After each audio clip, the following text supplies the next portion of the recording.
an opportunity to make 2 free throws, put them up 1, they probably win the game. We saw him say my bad against Boston when he missed both free throws, and he could have put them up 4. And we saw it the other night. He split, had an opportunity to put them up 4. They probably win the game. Now, this is after he had just said 2 nights earlier it was his fault in Houston with the production that he gave you. So that's 4 games, at least 4 games this year, where he said, my bad. At some point in time, I want everybody to start saying, AD, you're good. That's not good enough. Austin Reeves should not have to have a career night. Austin Reeves was the best player on the floor last night for both BOAF teams, Skip. He was the best player, and it wasn't close.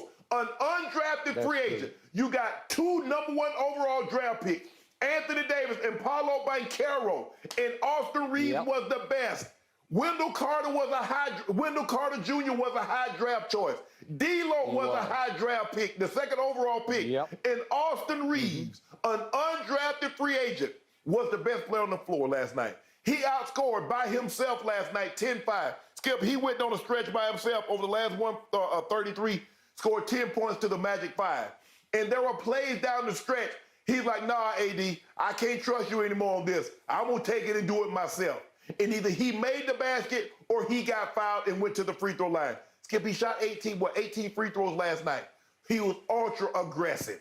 He's fearless. That's why LeBron loves playing with him. He's not in awe of the moment, Skip. The moment doesn't get too big for him. He will make big shots. Is he the most talented guy on the roster? No. But I know what I'm going to get from him. I know he's going to give me everything he got on every single night. And that's all you could ask for a player. But this AD, and I knew we were in trouble, Skip. You remember that night they beat Toronto, and I think AD had 8 points and 9 rebounds, and everybody was gushing. You see, just goes to show you. No. AD should never have 8 points in a ball game. He should average 8 points a quarter, not for an entire game. He drifts, he comes, he goes. No, Skip, it told me what I already knew. Skip, you can't lose that game. Skip, he fouled a guy shooting a 3. He splits the free throws, and then that was his guy. Do you realize? So you talk about you're going to get the rebound. A rebound, if they make a 2, Skip, it only ties you, sends you to overtime. A 3 sends you to the locker room with your head down, asking questions. What happened? So no, Skip, it didn't tell me. And he says LeBron is going to come back at some point during the season. For what? Skip, let's just say for the sake of argument, you lose another 3 games, and you're the 15th. You're out of the play-in because it stops at the 10. What exactly is LeBron coming back for? Man, get that foot healthy and see him next year. Okay. I'm going to start with your first point, and I'm going to disagree with your second point. Okay. I'm coming around about Anthony Davis to my first nickname that I gave him. And I know his father watches the show, according to Jen, so I apologize in advance to his father because we do love you, and we try to love your son, Dad. But I have called him on occasion AD, standing for always disappointing. And Shannon, that's pretty much who he is always disappointing, because he flashes his greatness. And I don't use the term greatness very often on this show, but he's got greatness to him. He's got top 5 greatness to him. There are nights when I sit back and say, he's 6'10", he plays 7'2", with guard skills. And that's why Darvin Ham has taken lately to nickname calling him Wilt, as in Wilt Davis, as in Wilt Chamberlain Davis. Because on a given night, any given night, he can put up those silly Wilt numbers that Wilt used to put up, oftentimes against some white guys, where he would just terrorize the white guys, and put up numbers that we'll never, ever see again as long as the NBA lives. And some nights, AD can put up those silly numbers where you and I sit back and say, where was that the other night, and the night before that, and the night before that? I don't know. Because there's something in him that doesn't start his engine every night. His motor runs runs cold so many nights to the point that it doesn't run at all. It's almost like the electric cars that turn off when you come to a stop sign or a stoplight, and then they start back up, except you push on the gas with him and it doesn't start back up. And I don't know why, because I told you I loved it that night that LeBron passed Kareem and AD wouldn't even get off the bench to clap because he was so upset he'd been taken out of the game that was winnable at that point against the team they were fighting against in the standings, the Oklahoma City Thunder. The Lakers wound up losing that game. And he said the next day, I was deflated because we were losing. I love LeBron, and I love that he passed Kareem, but last night it didn't really matter because we lost to the Thunder, okay? Yeah. Now show me. Back that up, you know, and I love what you said. Instead of my bad, it should be my good. A lot of nights the rest of the team should be saying, way to go. Thank you very much. Yes. You were wilt tonight. Okay, so Friday night, I'm watching, as were you. And when I look at that sequence down the stretch, I look at what AD did for the game. He was really good in the game. He was 9 of 14. He had 26 points and 10 rebounds. Even in the fourth quarter, he made 6 out of 7 free throws, which was really good.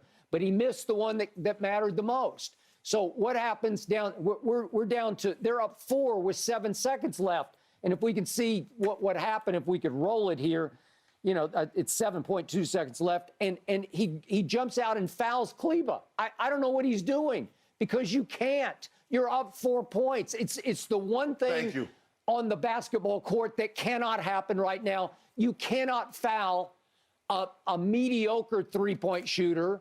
It's not Tim Hardaway shooting it. It's Kleba.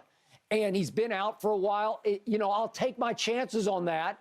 And he leaps out and just blatantly fouls him. And then to Kleba's credit, he marches right to the free throw line and makes all 3 of them. Okay? You're still okay. AD demands the basketball, and he gets fouled, and he goes to the free throw line, and he misses the first one. Well, that's the key one because you could put them away. And instead, he makes the second one, and at least you could have tied them, as you point out. You could have tied them to force overtime. You know, you could have made sure that you were up 3. And then what's he do on the final play of the game?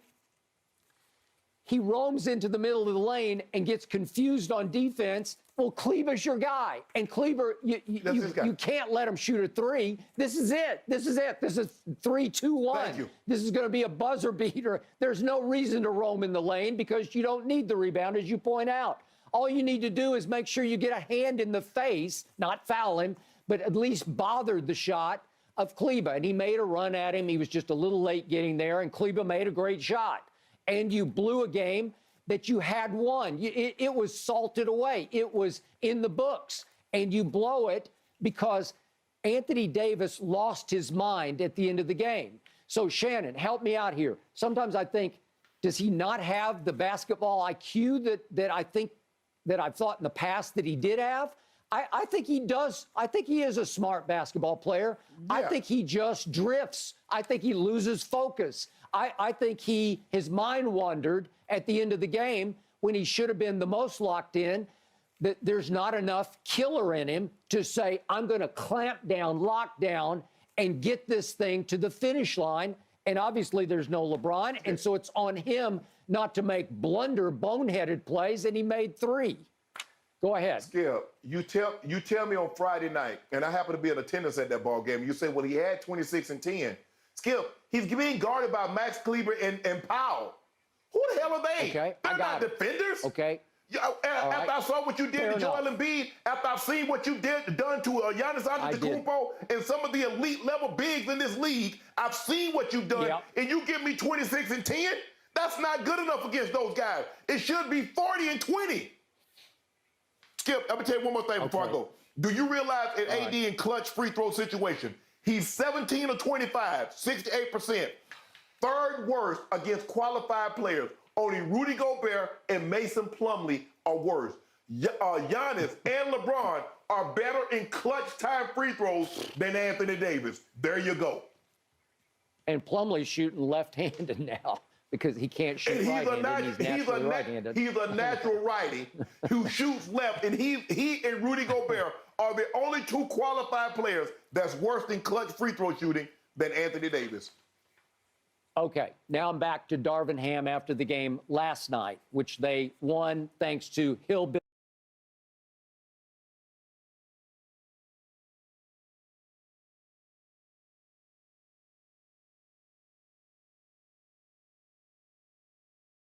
Billy Kobe, as they call him on Twitter. Austin Reeves. Okay, so Darvin Ham says after the game, and I quote, I think Bron, him being out, has revealed that we have a lot of different weapons that are very capable players on both sides of the ball, can help us achieve the goal that we are trying to achieve. And when he comes back, meaning LeBron, he's just going to add to it. Okay, I do agree with the part. I've been beating my drum on my side of the table now for a month since the trade deadline, that the Lakers got a lot better at the trade deadline, in part because of the subtraction of Russell Westbrook. We're about to talk about him in just a few seconds. They got rid of Pat Beverly. I know Pat's doing great things up in his hometown of Chicago, but I still say they needed to get out from under both Pat Bev and Westbrook, and they added some nice players. D'Lo, I know he's come and gone a little bit, but he's got talent, and Jared Vanderbilt can play defense at a high level. And Malik Beasley, I know it's come and gone a little bit, but he is a trustworthy, streaky three-point shooter who, when he gets hot, he can get about as hot as anybody. Okay. He used all his threes up against. He used